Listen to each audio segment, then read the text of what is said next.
Guys, सबसे पहले आप सभी लोगों को मेरा प्यार भरा नमस्कार दिल से। और मैं जो आपको आज बात बताने वाला हूँ पूरे उत्तराखंड के बारे में, पुरानी हिस्ट्री, यानी कि पहाड़ की बातें हैं। मुझे पहाड़ी में बोलना चाहिए, बट क्या करूँ, पहाड़ी में नहीं बोल पाऊँगा क्योंकि मुझे दूर दराज तक अपनी आवाज़ सुनाई देनी चाहिए। मुझे वो आवाज़ निकालनी है और अपनी आवाज़ को दूर दूर तक पहुंचानी है। इसीलिए मैं अपनी आवाज़ को अगर पहाड़ी में पेश करूंगा तो मेरी आवाज़ दूर दूर तक लोग नहीं सुन पाएंगे। क्यों नहीं सुन पाएंगे ये भी आपको बता दूं, क्योंकि हमारे आपके कितने भी रिश्तेदार, सभी लोगों के रिलेटिव्स जो बाहर रहते हैं, उनके बच्चे वहीं पैदा हो गए, उनको पहाड़ी नहीं मालूम है, वो भाषा नहीं जानते, लेकिन है पहाड़ी। लेकिन मैं उनको भी ये संदेश देना चाहता हूँ कि मैं जो आज बात बता रहा हूँ, मैं अपने व्यूज और अपनी बड़प्पन के लिए कोई बात नहीं बताऊँगा। जो बताऊँगा सच बताऊँगा, सच के सिवा गलत कुछ भी नहीं बताऊँगा। गाइज, मेरा वीडियो मैं वहीं पे स्टॉप कर दूँगा। आपका कीमती टाइम ज़्यादा ना लेते हुए मैं फटाफट से अपना जो रोल है, मेरा अपना रोल अदा करना चाहता हूँ आज। जी हाँ गाइज, मैं आज जो जगह पे हूँ वो जगह का नाम है शामण। शामण, वो जगह का नाम शामण है गाइज। जी हाँ, शामण ताल, शामणो ताल कहते हैं। पहाड़ी में कहते हैं शामणो ताल, अगर हिंदी में भी कहेंगे तो शामणो ताल ही आएगा गाइज। ये देख लो, ये गाइज यहाँ का व्यू है, ये पहाड़ों का व्यू है। ये पहाड़ और जो ये पहाड़, पुल देख रहे हैं, मैं बीच पुल में आपको दिखाने के लिए खड़ा हूँ। ये पहाड़, ये साइड पुल के, और ये साइड पुल के ये पहाड़, और बीच में ये नदी, और नदी के साइडों में ये घर बसे हुए हैं। मैं आपको ये सब बताऊंगा इस बारे में। गाइज, सबसे पहले मैं आपको ये बता दूं, आप इस बात को बड़े दिल और दिमाग से सुनना।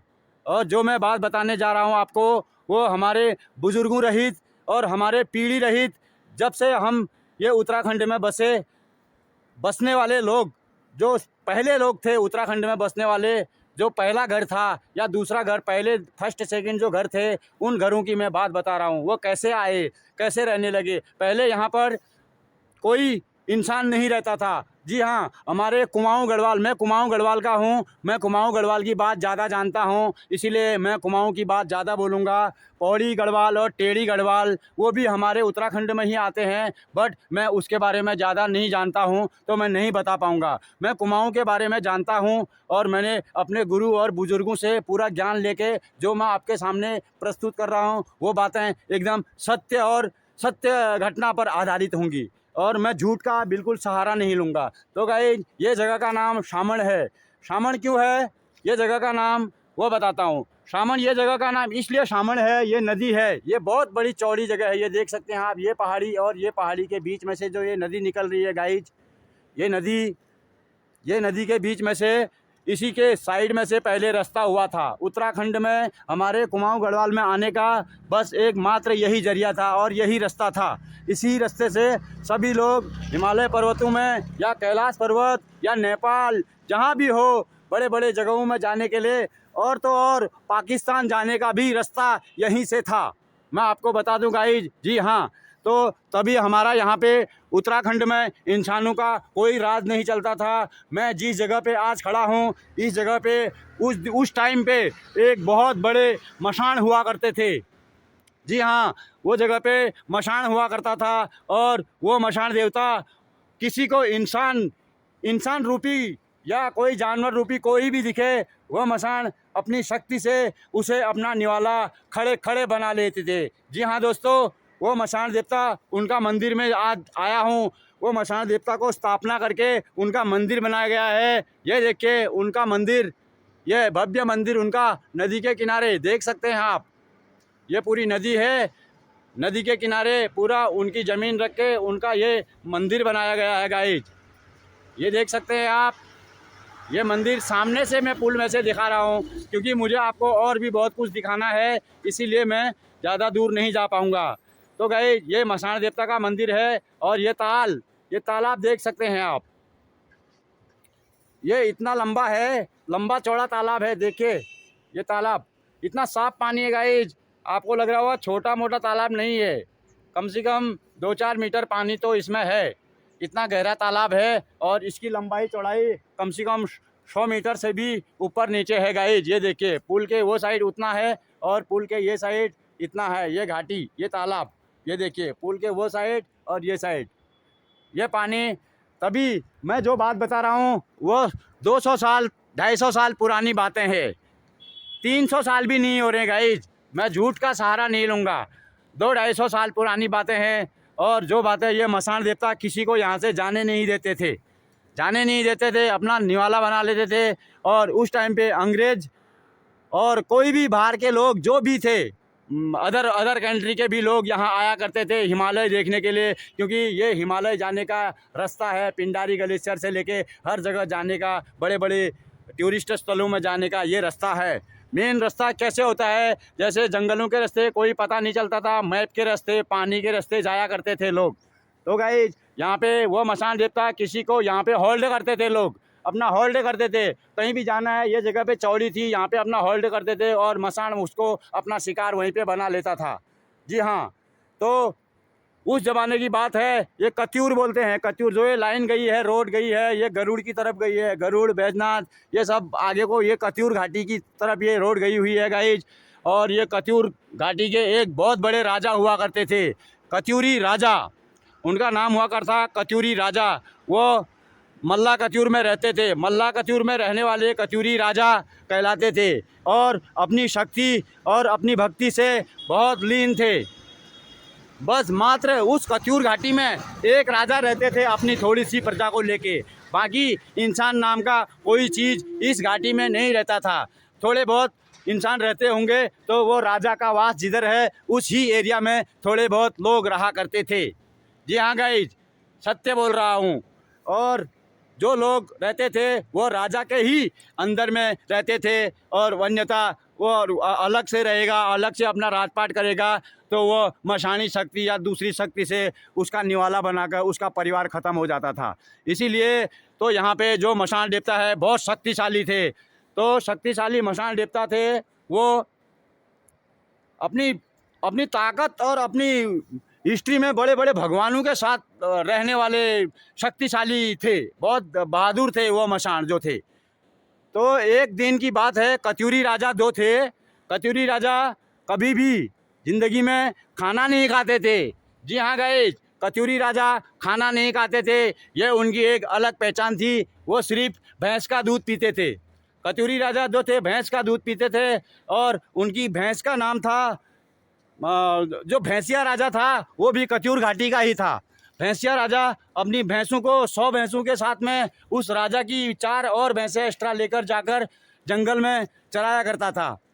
जो यह अल्मोड़े का जंगल है, अल्मोड़े के जंगल, मेन जंगल में गई, जंगल में वो भैंसों को चरा रहा था। तो अचानक जो राजा था, कत्यूरी राजा था, उसकी भैंसों को बाघ लेके चले गया या शेर लेके चले गया। उसकी भैंसों को शेर ने मार दिया, शेर ने मार दिया। और जो भैंसिया राजा था, जो भैंसों को लेके जा, नरसिंह भैंसिया था उसका नाम। जी हाँ गाइज, वो भैंसों को जो चराता था उसका नाम था नरसिंह भैंसिया। नरसिंह भैंसिया जब गायों को चराने के लिए जंगल में गया था, उसके सामने सामने शेर ने राजा के 2 भैंसों को मार दिया। जब राजा के भैंसों को उसने मार दिया तो राजा के पास जब 4 दिन 5 दिन तक खाना नहीं पहुंचा, यानी कि दूध और दही, मक्खन, घी, छाछ जो भी भैंस से निकलता है वो उसके पास उसका भोजन नहीं पहुंचा, तो गाइज वो आग बबूला हो गया। आग बबूला होने के बाद उसने अपने सूत्रों को सीधा संदेश दे दिया कि तुम एक काम करो, वो जो भैंसिया राजा है नरसिंह भैंसिया को पकड़ के तुरंत मेरे सामने लेके आओ और मैं कुछ नहीं सुनूंगा, जो भी सुनूंगा उससे सुनूंगा। तो सैनिकों ने यही चीज़ पकड़ के नरसिंह भैंसिया को अपने पास लेके आए। गाइज, नरसिंह भैंसिया जब उनके राजा के सामने प्रस्तुत हुआ तो उन्होंने बोला दूध क्यों नहीं लाया। तो नरसिंह भैंसिया ने बोला अल्मोड़े में जंगल में बाघ ने भैंस को खा दिया, तो मैं दूध कहाँ से लाऊं। तो राजा और आग बबूला हो गया, राजा को गुस्सा आया। राजा ने बोला एक काम कर, जो भैंस मेरी मारी है वो चलेगा, जो शेर ने मारा है उस शेर को पकड़ के मेरे सामने ला, अन्यथा मैं शर्त नहीं मानूंगा।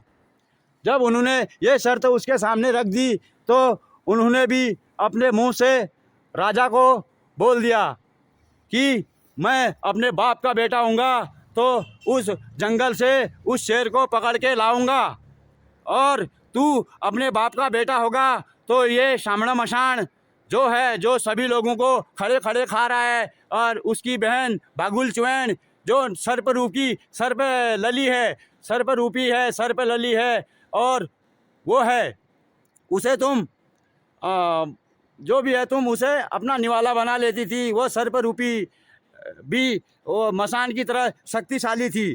तो राजा ने तब उससे वही संदेश किया, तू सर पर रूपी ये भागुल चुड़ैल और ये शामणा मशान को बद करेगा तो मैं मानूंगा कि तू राजा है। तू अपने जुबान पे कायम रहना और मैं अपनी जुबान पे कायम रहूँगा। तो उस टाइम पे जब मशान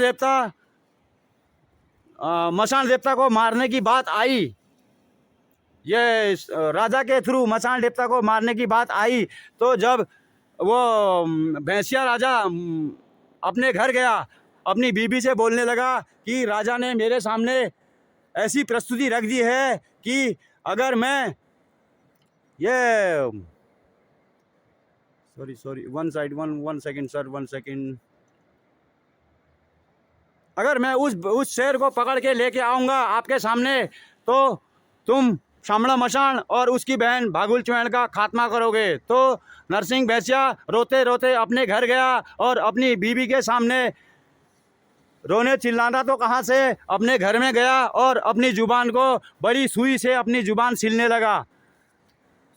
तो जब वो अपनी बड़ी सुई से अपनी जुबान सिल रहा था तो नरसिंह भैंसिया की बीबी आई और बोली, हे स्वामी ये तुम क्या कर रहे हो, और बड़े सुई से अपना मुंह क्यों सिल रहे हो, ऐसा बोला। तो नरसिंह भैंसिया अपना मुंह थोड़ा खोलकर बोला, मैंने राजा को ऐसी ऐसी जुबान दे दिया हूँ, मुझे तो वैसे भी मरना ही है राज दरबार में, और शेर को पकड़ने के लिए जाऊँगा तो शेर के हाथों भी मुझे मरना ही है। इससे अच्छा मैं अपने आप को मुंह बंद करके नदी में छलांग लगा के मर जाता हूँ, आत्महत्या कर देता हूँ, ऐसा कहता है।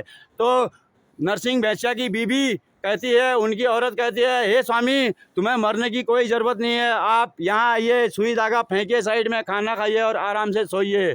मैं एक बात आपको बता देती हूँ, तुम खाना खाइए आराम से, टेंशन लेने की कोई ज़रूरत नहीं है। अगर मैं आपकी बीबी हूँ तो बीबी आधा दुख हमेशा संभालती है, तो मैं दुख संभाल लूँगी आपका, आप आराम से सो जाओ, ऐसा बोली।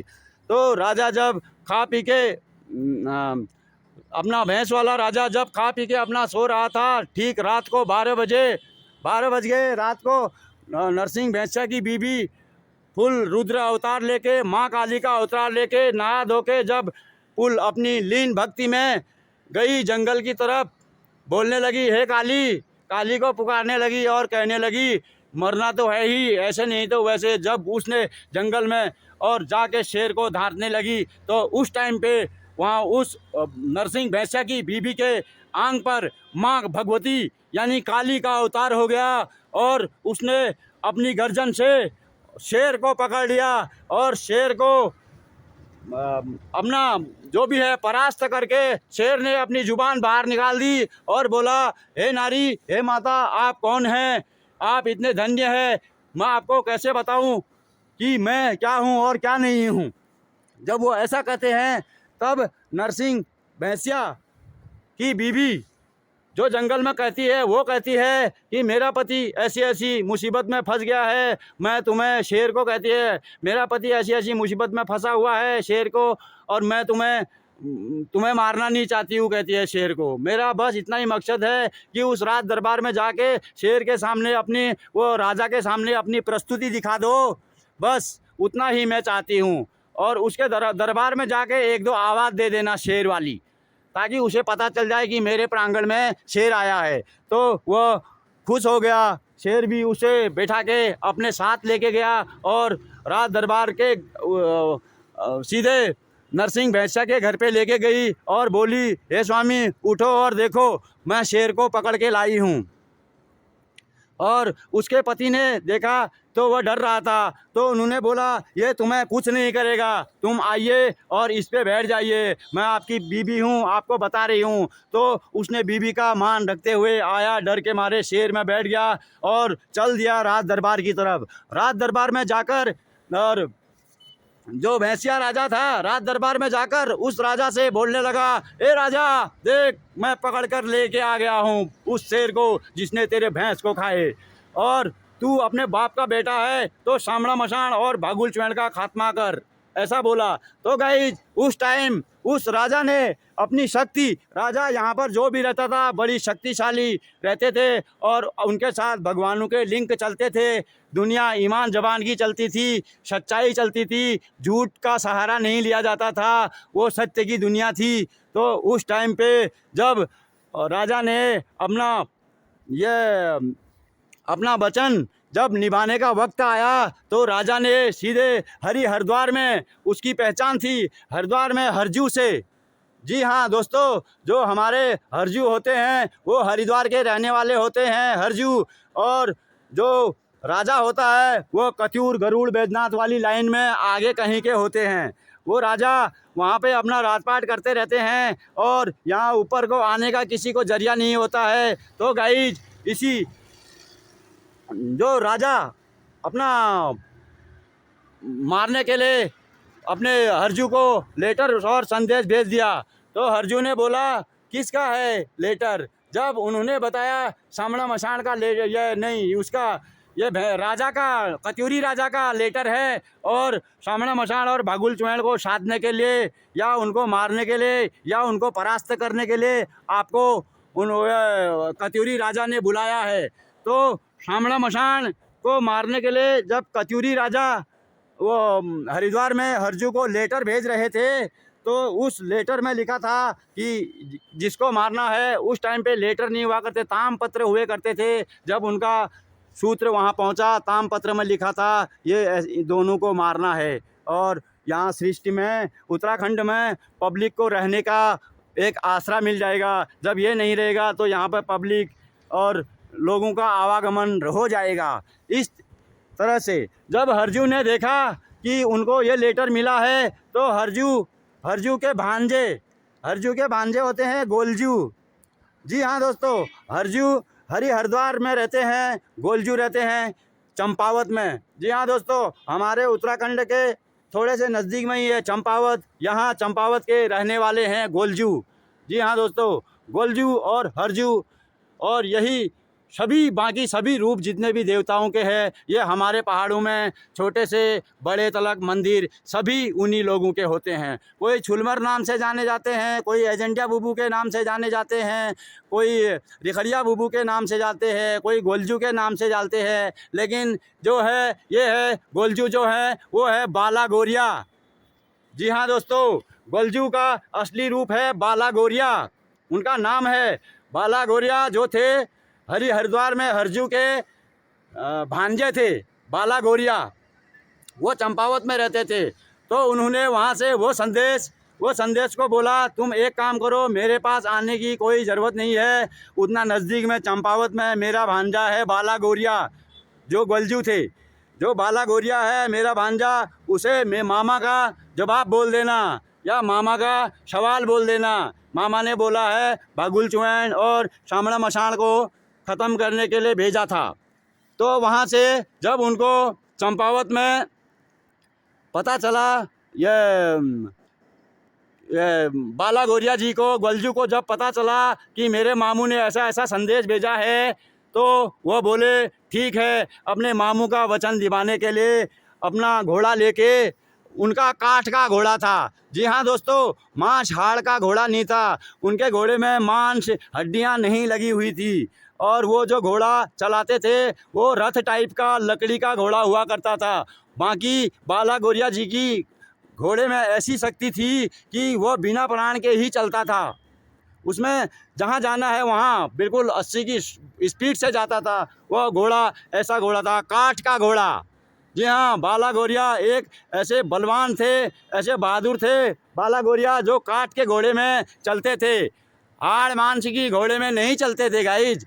जी हाँ, तो जब वो अपने काठ के घोड़े को लेके, जी हाँ दोस्तों, जो ये मैं पहाड़ी दिखा रहा हूँ आपको, ये दो पहाड़ी के बीच में से जब वो चंपावत से आए, ये दो पहाड़ी है, इधर का पहाड़ी है, उधर का पहाड़ी है। जब वो चंपावत से आए यहाँ पर, जब आ रहे थे रास्ते में तो उनके घोड़े को ठीक ये जगह पर, ये देख रहे हैं आप, ये पहाड़ी और ये पहाड़ी, ठीक ये जगह पे उनके घोड़े को मसान ने सीधा निगल दिया था। जी हाँ दोस्तों, सीधा घोड़े को मसान ने निगल दिया था, अपने पेट में ले लिया था। और ये बाला गौरिया जो हैं वो छटक के किसी पेड़ में, इस जो पहाड़ी में आपको दिखा रहा हूँ, ये देखिए, ये सामण का ताल है और इस ताल पहले ऊपर हुआ करता था, अब ये 200-300 साल में बहुत मीटर नीचे आ गया है। घाटी घसते रहती है, आपको पता होना चाहिए। तो वहाँ कोई पेड़ हुआ करता होगा उस पहाड़ी में, तो उस पहाड़ी में वो बाला गौरिया जी मशान के मुंह से छटक कर उस पेड़ में लटक गए। जी हाँ दोस्तों, बाला गौरिया जी जो थे छटकने वाले भगवान थे, वो जंप मार देते थे कहाँ से कहाँ, इतने खतरनाक और इतने शक्तिशाली वाले पहलवान वाले वो भगवान थे। उनके बारे में मैं आपको फिर बाद में दूसरे वीडियो में बताऊंगा, लेकिन अभी नहीं बता सकता हूँ क्योंकि ये कहानी दूसरी चालू है। तो गाइज, जब बाला गौरिया यहाँ सामना